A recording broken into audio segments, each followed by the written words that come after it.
আসসালামু আলাইকুম বন্ধুরা। আশা করি আপনারা সবাই অনেক অনেক ভালো আছেন।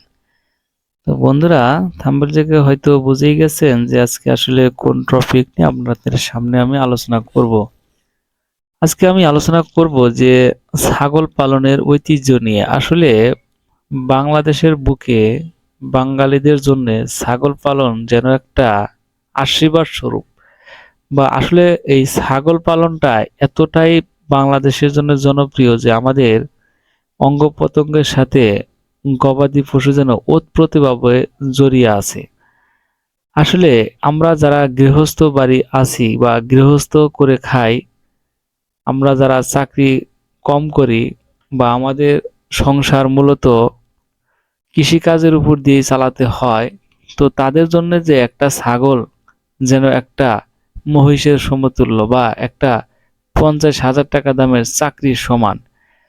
তো বন্ধুরা, আসলে এই ছাগল পালনটা এভাবেই আমাদের যুগ যুগ ধরে ছাগল আমাদের কৃষিকাজের ফাঁকে ফাঁকে যে আমরা ছাগল লালন পালন করি, সেটা আমাদের সংসারে বিরাট এক অর্থনীতির চাকার কর্ণধার হয়ে সাপোর্ট করে যাচ্ছে।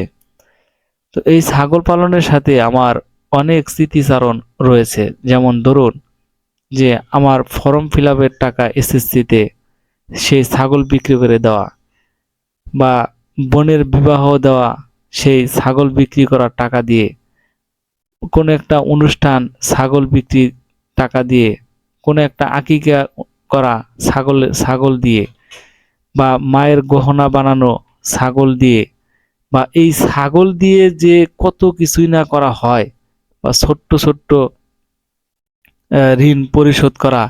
তো আপনাদের সাথে আমি একটা কথা বলি, সেটা হচ্ছে যে আমাদের পারিবারিক জীবনে আমরা দেখেছি যে আমরা জমি একসময় ১ বছরের জন্য কট নিতাম, বা ১ বছরের জন্য ১ বছরের জন্য লিজ নিতাম।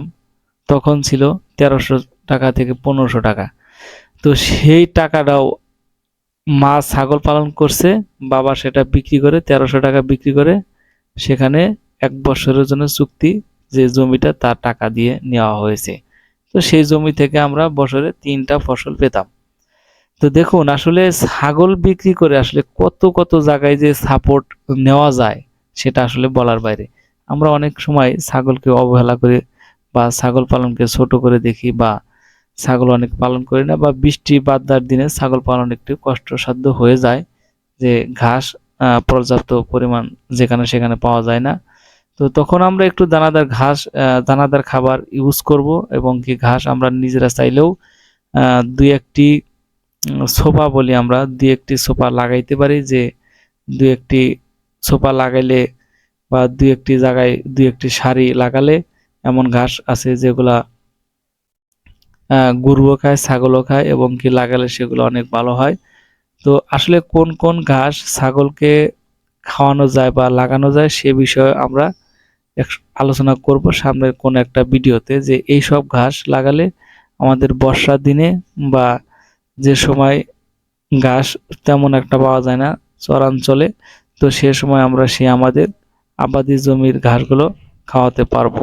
আমরা যখনই ঘাস লাগিয়ে বা ঘাস চাষ করে যখন ছাগল লালন পালন করা শুরু করব, তখন আমাদের খামারে অটোমেটিকলি ভাবে কস্টিংটা অনেক নিচে নেমে আসবে, এবং আমরা ছাগল পালন থেকে অনেক লাভবান হতে পারবো, দানাদার থেকে বেরিয়ে আসতে পারবো। হ্যাঁ, তবে একটা কথা আছে যে দানাদার খাবারে ছাগল অনেক মোটা তাজা হয়, হুষ্টপুষ্ট হয়, কিন্তু দানাদার খাবারে বর্তমানে যে দ্রব্যমূল্যের বাজার, সেখানে দানাদার খাবারের কস্টিংটা অনেক বেশি পড়ে যায়, যে কস্টিংটা আমরা অনেকেই শুধরিয়ে নিতে পারবো না।